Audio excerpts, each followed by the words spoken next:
Hi, it's Dennis Daly. Nice to have you along on All Week Theater, where we take a classic radio episode and play it out over 5 days. We continue with our 5-minute mysteries this week. Now, 5-minute mystery number 4. Another 5-minute mystery.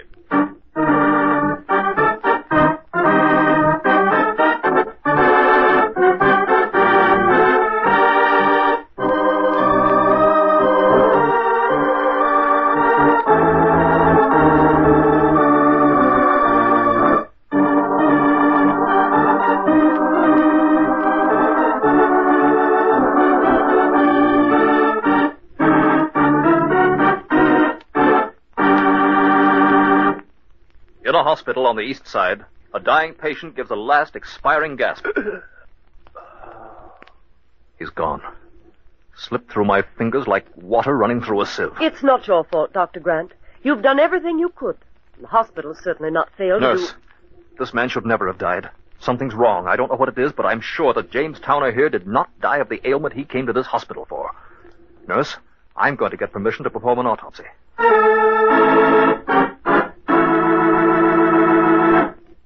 Your hunch was right, Dr. Grant. What is it? Tell me, Jones. When we tested Towner's blood in the lab, a foreign substance showed up immediately. I didn't recognize it, but one of my assistants seemed to think he knew what it was. So I let him make tests. A rare poison used only by the South American Indians was introduced into the bloodstream of the victim. It killed him, all right. But that's impossible, Dr. Grant. Jones, did your man say whether this poison could have been taken through food or... I thought of that, too. He swears it is the only effective way when it is taken directly into the bloodstream. And is there any antidote? Not known. My man says the Indians obtain a certain immunity by injecting themselves with small amounts over a long period of time. How could that poison have gotten into Towner's bloodstream? Doctor, I was with the patient every minute he was here. I could swear he had nothing intravenous during the whole time except the transfusions. 2 of them, which you ordered yourself. The transfusions? Who was the donor? Mr. Harkness, a friend of Towner's, happened to be visiting him. The friend immediately offered him blood. Towner was grateful and accepted. Harkness said something about its being the least he could do. We tested his blood and found it the right type, so we did the transfusion. I think we ought to investigate Harkness. But, Dr. Grant, I'm positive that Mr. Harkness did not even touch Mr. Towner during the whole time of his illness. If what I'm thinking is true, Harkness had something to do with the death of James Towner just the same. Well, we were certainly lucky, Doctor. There's no question about it. Harkness is your man. I knew it. I've had Harkness investigated by the police. He's mentioned in Towner's will, gets the whole estate. The police have searched his apartment and found just what I expected. I feel my medical judgment has been vindicated, Jonesy. You're right, Doctor. We're going to have this man Harkness arrested for the murder of James Towner. Do you know what the doctor and the laboratory technician discovered which indicated to them that Harkness murdered his friend Towner? The doctor will tell you in a moment. But first...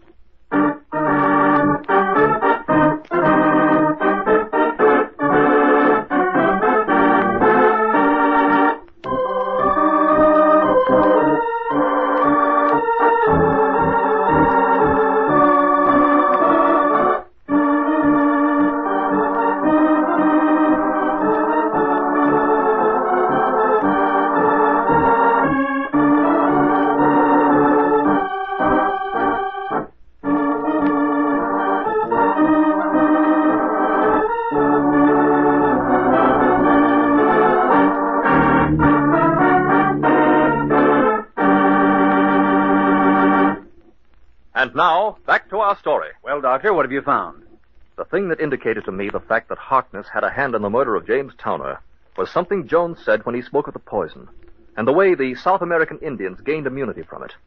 I deduced that probably, against the chance that his so-called friend would need a transfusion, Harkness had so immunized himself over a period of time. If he had, the poison would still be in his blood in some quantity, small perhaps, but enough to react unfavorably on Towner in his condition. A police search verified my hunch. And now, Harkness is being tried for one of the most unusual murders that has ever come to my attention.